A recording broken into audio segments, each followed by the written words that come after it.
ವಿಜಯ್ ದಳಪತಿ ಸದ್ಯ ಇಡೀ ದೇಶದಲ್ಲಿ ಸಂಚಲನ ಸೃಷ್ಟಿಸಿ ಟ್ರೆಂಡಿಂಗ್ ನಲ್ಲಿರೋ ಹೆಸರು. 2 ವರ್ಷದಲ್ಲೇ ಪಕ್ಷ ಕಟ್ಟಿ ಈ ಚುನಾವಣೆಯಲ್ಲಿ ಗೆದ್ದು ಈಗ ತಮಿಳುನಾಡಿನಲ್ಲಿ ದೊಡ್ಡ ರಾಜಕೀಯ ಕ್ರಾಂತಿಗೆ ಕಾರಣವಾಗಿದೆ.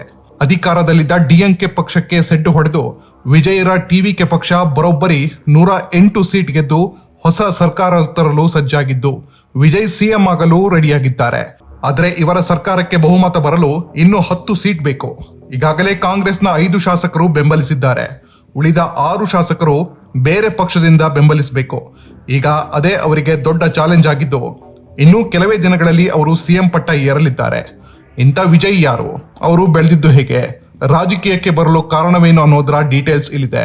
ವಿಜಯ್ ಅಥವಾ ಜೋಸೆಫ್ ವಿಜಯ್ ಹುಟ್ಟಿದ್ದು ತಮಿಳುನಾಡಿನ ಚೆನ್ನೈನಲ್ಲಿ 1974 ಜೂನ್ 22ನೇ ತಾರೀಕು. ಇವರ ತಂದೆ ಎ ಚಂದ್ರಶೇಖರ್ ತಮಿಳಿನ ಪ್ರಸಿದ್ಧ ನಿರ್ದೇಶಕ ಮತ್ತು ನಿರ್ಮಾಪಕ ಹಾಗೂ ಚಿತ್ರಕಥೆಗಾರ ಕೂಡ ಆಗಿದ್ರು. ಇವರು 80ರ ದಶಕದಲ್ಲಿ ಕನ್ನಡದ ಕೆಲವೊಂದು ಸಿನಿಮಾಗಳನ್ನು ಕೂಡ ನಿರ್ದೇಶಿಸಿದ್ದಾರೆ. ಇವರ ತಾಯಿ ಶೋಭಾ ಚಂದ್ರಶೇಖರ್ ಹಿನ್ನೆಲೆ ಗಾಯಕಿ ಮತ್ತು ಚಿತ್ರಕಥೆಗಾತಿ. ಈ ದಂಪತಿಯ 2 ಮಕ್ಕಳಲ್ಲಿ ಮೊದಲನೆಯವರಾಗಿ ಜನಿಸಿದ್ರು ವಿಜಯ್. ಇವರಿಗೆ ವಿದ್ಯಾ ಎಂಬ ತಂಗಿ ಇದ್ರು. ಇವರದ್ದು ಕ್ರಿಶ್ಚಿಯನ್ ಮತ್ತು ಹಿಂದೂ ಕುಟುಂಬ. ಅಂದ್ರೆ ತಂದೆ ಕ್ರಿಶ್ಚಿಯನ್, ತಾಯಿ ಹಿಂದೂ. ಸಾಮಾನ್ಯವಾಗಿ ಮಕ್ಕಳಿಗೆ ತಂದೆಯ ಜಾತಿ ಬರೋದ್ರಿಂದ ವಿಜಯ್ ಕ್ರಿಶ್ಚಿಯನ್ ಸಮುದಾಯದವರಾಗಿದ್ದಾರೆ.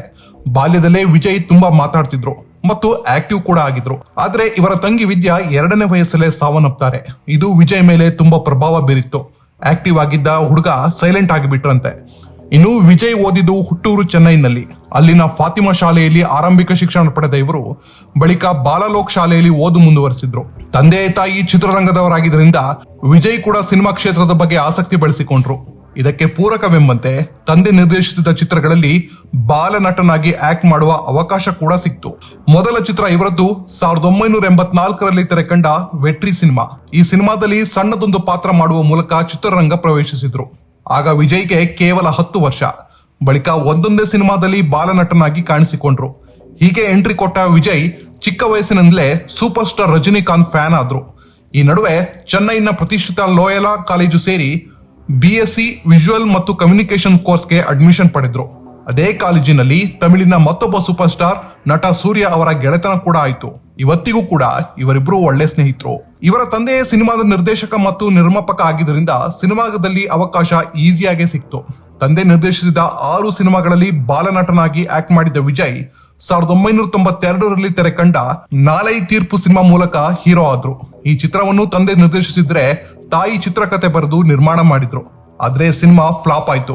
ಪ್ರತಿಷ್ಠಿತ ಪತ್ರಿಕೆಯೊಂದು ಈ ಮುಖವನ್ನ ನೋಡಲು ನಾವು ದುಡ್ಡು ಕೊಟ್ಟು ಥಿಯೇಟರ್ಗೆ ಹೋಗ್ಬೇಕಾ ಅಂತ ವಿಜಯ್ಗೆ ಟೀಕೆ ಮಾಡ್ತು. ಇದನ್ನ ನೋಡಿ ವಿಜಯ್ ರಾತ್ರಿ ಇಡೀ ಕಣ್ಣೀರು ಹಾಕಿದ್ರು ಅಂತ ನಿರ್ದೇಶಕ ಸಂಜೀವ್ ಹೇಳಿಕೆ ಕೊಟ್ಟಿದ್ರು. ಬಳಿಕ ಎಲ್ಲವನ್ನು ಸಹಿಸಿಕೊಂಡು ನಟನೆಯಲ್ಲಿ ಸುಧಾರಣೆ ಕಾಣ್ತಾ ಹೋದ್ರು. ನಂತರ ಶಿಕ್ಷಣವನ್ನು ಅರ್ಧಕ್ಕೆ ಮೊಟಕುಗೊಳಿಸಿ ಸಂಪೂರ್ಣವಾಗಿ ಸಿನಿಮಾ ಕ್ಷೇತ್ರದಲ್ಲಿ ತೊಡಗಿಸಿಕೊಂಡ್ರು. ಅದು 1996ರ ಸಮಯ. ಹೀರೋ ಆಗಿ ಕೆಲವೊಂದು ಸಿನಿಮಾ ಮಾಡಿದ ವಿಜಯ್ ಒಂದಿಷ್ಟು ಅಭಿಮಾನಿಗಳನ್ನು ಗಳಿಸಿಕೊಂಡಿದ್ರು. ಅದರಲ್ಲಿ ಯುನೈಟೆಡ್ ಕಿಂಗ್ಡಮ್ ನಲ್ಲಿ ವಾಸವಿದ್ದ ಸಂಗೀತ ಸ್ವರ್ಣಲಿಂಗಂ ಕೂಡ ಒಬ್ರು. ತಮಿಳಿನ ಉದ್ಯಮಿಯೊಬ್ಬರ ಮಗಳಾಗಿದ್ದ ಇವರು ವಿಜಯ್ನ ನೋಡಲು ಚೆನ್ನೈಗೆ ಬಂದು ಬಿಟ್ರು. ಇಬ್ಬರು ಭೇಟಿಯಾಗಿ ಪರಿಚಯವಾದ್ರು. ಪರಿಚಯ ಪ್ರೀತಿಯಾಗಿ ಬದಲಾಯಿತು. ವಿಚಾರ ಮನೆಯವರಿಗೂ ಗೊತ್ತಾಗಿ ಮದುವೆ ಪ್ರಸ್ತಾಪ ಮಾಡಿದ್ರು. ಸುಮಾರು 3 ವರ್ಷ ಪ್ರೀತಿಸಿದ ಜೋಡಿ 1999ರಲ್ಲಿ ಮದುವೆಯಾಗಿ ದಾಂಪತ್ಯ ಜೀವನಕ್ಕೆ ಕಾಲಿಡ್ತು. ಇವರಿಗೆ ಜೇಸನ್ ಸಂಜಯ್ ಮತ್ತು ದಿವ್ಯಾ ಸಾಶಾ ಎಂಬ ಮಕ್ಕಳು ಜನಿಸಿದ್ರು. ಹೀರೋ ಆದ ಆರಂಭದಲ್ಲೇ ವಿಜಯ್ಗೆ ಒಂದಷ್ಟು ಸಿನಿಮಾ ಹೆಸರು ತಂದುಕೊಡ್ತು. 2004ರಲ್ಲಿ ತೆರೆಕಂಡ ಗಿಲ್ಲಿ ಸಿನಿಮಾ ಒಳ್ಳೆ ಕಲೆಕ್ಷನ್ ಮಾಡ್ತು. ವಿಜಯ್ ತ್ರಿಷಾ ಜೋಡಿಗೆ ಜನ ಫುಲ್ ಮಾರ್ಕ್ಸ್ ಕೊಟ್ರು. 2006ರಲ್ಲಿ ತೆರೆಕಂಡ ಪೋಕಿರಿ ಸಿನಿಮಾ ಕೂಡ ಹಿಟ್ ಆಗಿ 200 ದಿನ ಪೂರೈಸಿತ್ತು. ಬಳಿಕ ವಿಜಯ್ ಹಿಂದೆ ತಿರುಗಿ ನೋಡ್ಲೇ ಇಲ್ಲ. ವರ್ಷಕ್ಕೆ 2-3 ಸಿನಿಮಾ ಮಾಡ್ತಾ ಹೋದ್ರು. ಇಳೆಯ ದಳಪತಿ ಅಂತ ಕರೆಸಿಕೊಂಡ್ರು. ಆ ಟೈಮಲ್ಲಿ ಇವರ ಸಂಭಾವನೆ 4ರಿಂದ 5 ಕೋಟಿ ಇತ್ತು ಎನ್ನಲಾಗುತ್ತೆ. 2008ರಲ್ಲಿ IPL ಶುರುವಾದಾಗ ವಿಜಯರನ್ನ ತನ್ನ ರಾಯಭಾರಿಯಾಗಿ ನೇಮಿಸಿತು ಚೆನ್ನೈ ಸೂಪರ್ ಕಿಂಗ್ಸ್. ಈ ತಂಡದ ಜೊತೆಗೆ ಕೊಕಾ ಕೋಲಾ ಜಾಹೀರಾತಿನಲ್ಲೂ ಕಾಣಿಸಿಕೊಂಡ್ರು. 2009ರಲ್ಲಿ ವಿಜಯ್ ಮಕ್ಕಳ ಇಯಕುಂ ಅಥವಾ VMI ಎಂಬ ಸಂಘಟನೆ ಸ್ಥಾಪಿಸಿ ಸಮಾಜ ಸೇವೆಗೂ ಇಳಿದ್ರು. ಇದರ ಮೂಲಕ ಬಡವರು, ಪ್ರವಾಹ ಸಂತ್ರಸ್ತರು, ವಿದ್ಯಾರ್ಥಿಗಳಿಗೆ ಸಹಾಯ ಮಾಡಿದ್ರು. ರಕ್ತದಾನ ಶಿಬಿರಗಳನ್ನು ಆಯೋಜಿಸಿದ್ರು. ತಮ್ಮ ಬರ್ತಡೇ ದಿನ ಹುಟ್ಟುವ ಮಕ್ಕಳಿಗೆ ಚಿನ್ನದ ಉಂಗುರ ಕೊಟ್ಟು ಗಮನ ಸೆಳೆದ್ರು. ಶ್ರೀಲಂಕಾದಲ್ಲಿ ನಾಗರಿಕ ಯುದ್ಧ ನಡೆಯುತ್ತಿದ್ದಾಗ ಅಲ್ಲಿನ ತಮಿಳರ ಪರವಾಗಿ ಒಗ್ಗಟ್ಟು ಪ್ರದರ್ಶಿಸಲು ಉಪವಾಸ ಕೂತ್ರು. ಈ ಮೂಲಕ 15 ವರ್ಷಗಳ ಹಿಂದೆಯೇ ವಿಜಯ್ ರಾಜಕೀಯಕ್ಕೆ ಎಂಟ್ರಿ ಕೊಡೋ ಸುಳಿವು ಕೊಟ್ಟಿದ್ರು.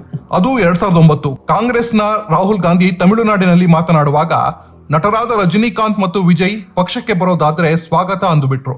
ಇದರ ಬೆನ್ನಲ್ಲೇ ವಿಜಯ್ ದೆಹಲಿಗೆ ಹೋಗಿ ರಾಹುಲ್ ಗಾಂಧಿಯನ್ನ ಭೇಟಿಯಾಗಿದ್ದು ಭಾರಿ ಕುತೂಹಲ ಕೆರಳಿಸಿತ್ತು.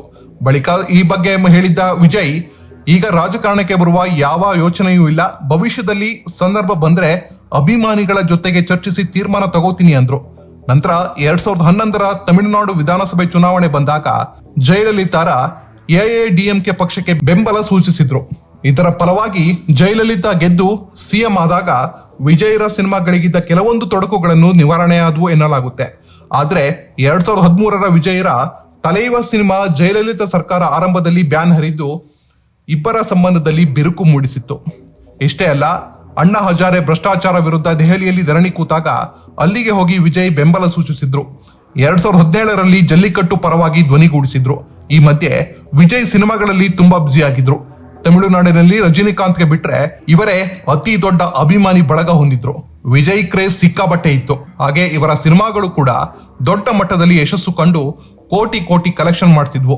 ಆದ್ರೆ ವಿಜಯ್ರ ಮರ್ಸೆಲ್, ಸರ್ಕಾರ್, ಬಿಗೆಲ್ ಮುಂತಾದ ಸಿನಿಮಾಗಳು ಹಿಟ್ ಆಗಿ ಕೋಟಿ ಕೋಟಿ ಬಾಚಿಕೊಳ್ತಿದ್ರೆ ಸಿನಿಮಾದಲ್ಲಿನ ಕೆಲವೊಂದು ಡೈಲಾಗ್ಗಳು ರಾಜಕೀಯ ವಿರೋಧಿಗಳಿಗೆ ಇರುಸು ಮುರುಸು ಉಂಟು ಮಾಡ್ತಿತ್ತು. ಹೀಗಿರುವಾಗಲೇ 2020ರಲ್ಲಿ ವಿಜಯ್ ಮನೆ ಮೇಲೆ ಐಟಿ ದಾಳಿ ನಡೀತು. ಇದು ರಾಜಕೀಯ ಪ್ರೇರಿತ ಅಂತ ಆರೋಪಿಸಿದ ಅಭಿಮಾನಿಗಳು ಬಿಜೆಪಿ ಕಡೆ ಆರೋಪ ಮಾಡಿದ್ರು. ಅಂದ ಹಾಗೆ ಮರ್ಸಲ್ ಸಿನಿಮಾದಲ್ಲಿ GST ಬಗ್ಗೆ ವಿಜಯ್ ಆಡಿದ ಮಾತೆ ಐಟಿ ದಾಳಿಗೆ ಕಾರಣ ಎನ್ನಲಾಗುತ್ತೆ. ನಂತರ ವಿಜಯ್ರ ತಂದೆ ತಾಯಿ ಮತ್ತು ಇತರರು ಸೇರಿ ವಿಜಯ್ರ ಮಕ್ಕಳ ಯುಕುಂ ಸಂಘಟನೆಯನ್ನು ರಾಜಕೀಯ ಪಕ್ಷವಾಗಿ ನೋಂದಾಯಿಸಲು ಮುಂದಾದ್ರು. ಇದರ ವಿರುದ್ಧ ಸಿಟ್ಟಿಗೆದ್ದ ವಿಜಯ್, ಈ ರಾಜಕೀಯ ಪಕ್ಷಕ್ಕೂ ನನಗೂ ಯಾವುದೇ ಸಂಬಂಧವಿಲ್ಲ ಅಂತ ಸ್ಪಷ್ಟಪಡಿಸಿದ್ರು. ಜೊತೆಗೆ ಕೋರ್ಟ್ ಮೆಟ್ಟಿಲೇರಿ ತನ್ನ ಹೆಸರು ಮತ್ತು ಫೋಟೋ ಬಳಸದಂತೆ ತಂದೆ ತಾಯಿ ವಿರುದ್ಧವೇ ಸ್ಟೇ ತಂದ್ರು. ಕೊನೆಗೆ ತಂದೆ ಚಂದ್ರಶೇಖರ್ VMI ಸಂಘಟನೆಯನ್ನ ವಿಸರ್ಜಿಸಿದಾಗಿ ಕೋರ್ಟ್ಗೆ ಹೇಳಿದ್ರು. ಈ ಕಾನೂನು ಹೋರಾಟದ ನಡುವೆಯೇ ತಮಿಳುನಾಡು ಸ್ಥಳೀಯ ಸಂಸ್ಥೆಗಳಿಗೆ ನಡೆದ ಚುನಾವಣೆಯಲ್ಲಿ VMI 115 ಸೀಟ್ ಗೆದ್ದಿತ್ತು.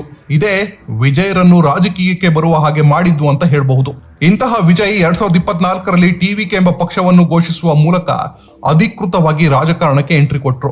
ನಂತರ ಪಕ್ಷ ಸಂಘಟನೆಗೆ ಒತ್ತು ಕೊಟ್ಟು ತಮಿಳುನಾಡಿನಾದ್ಯಂತ ಸಂಚರಿಸಿದ್ರು. ಈ ವೇಳೆ ಮಾತನಾಡುವಾಗ 2026ರ ತಮಿಳುನಾಡು ಚುನಾವಣೆ TVK ಮತ್ತು DMK ನಡುವಿನ ಯುದ್ಧ ಅಂತ ಘೋಷಿಸಿದ್ರು. ಯಾಕಂದ್ರೆ ವಿಜಯ್ ಹೋದಲ್ಲಿ ಬಂದಲ್ಲಿ ಲಕ್ಷಾಂತರ ಜನ ಸೇರ್ತಿದ್ರು. ಇದು ಇವರ ವಿರೋಧಿಗಳಿಗೆ ದೊಡ್ಡ ತಲೆನೋವು ತಂದಿತ್ತು. ಹೀಗಿರುವಾಗಲೇ 2025ರಲ್ಲಿ ತಮಿಳುನಾಡಿನ ಕರೂರಿನಲ್ಲಿ ಕಾರ್ಯಕ್ರಮ ನಡೆಯುವಾಗ ಭೀಕರ ಕಾಲ್ತುಳಿತ ಉಂಟಾಗಿ ಕನಿಷ್ಠ 41 ಜನ ಪ್ರಾಣ ಕಳೆದುಕೊಂಡ್ರು. ವಿಜಯ್ ವಿರುದ್ಧ ಟೀಕೆಗಳು ಮತ್ತು ಕೇಸ್ ಬಂತು. ಈ ಕೇಸ್ನ ತನಿಖೆ ಇನ್ನೂ ನಡೀತಿದೆ. ಆದ್ರೂ ಕೂಡ ವಿಜಯ್ಗೆ ಅಲ್ಲಿನ ಮತದಾರರು ಜೈ ಎಂದಿದ್ದಾರೆ. ವಿಜಯ್ ಮತ್ತು ಪತ್ನಿ ಸಂಗೀತ ಪರಸ್ಪರ ದೂರವಾಗಿದ್ದಾರೆ ಅನ್ನೋ ಗುಸುಗುಸು ಕಳೆದ ಕೆಲ ವರ್ಷಗಳಿಂದ ಕೇಳಿ ಬರ್ತಿದೆ.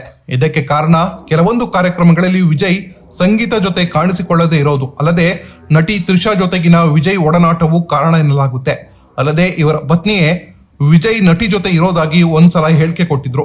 ಅಲ್ಲದೆ ಇದೇ ತ್ರಿಷಾ ವಿಜಯ್ ಗೆದ್ದ ಬಳಿಕ ಅವರ ಮನೆಗೆ ಬಂದಿದ್ದು ಈ ವಿಚಾರಕ್ಕೆ ಮತ್ತಷ್ಟು ಅನುಮಾನ ಬರುವಂಗೆ ಮಾಡಿದೆ. ಮೇಲ್ನೋಟಕ್ಕೆ ಫ್ರೆಂಡ್ಸ್ ಅಂತ ಹೇಳಿಕೊಳ್ಳೋ ಇವರು ಒಳಗಿನ ರಹಸ್ಯವನ್ನು ಇನ್ನೂ ಬಹಿರಂಗಪಡಿಸಿಲ್ಲ. ಹಾಗೆ ವಿಜಯ್ ಮೊದಲಿಂದಲೂ ಕೋಟಿ ಕೋಟಿ ಒಡೆಯನಾಗಿದ್ದು ಈಗ ಇವರ ಆಸ್ತಿ 600 ಕೋಟಿಗೂ ಹೆಚ್ಚಿದೆ.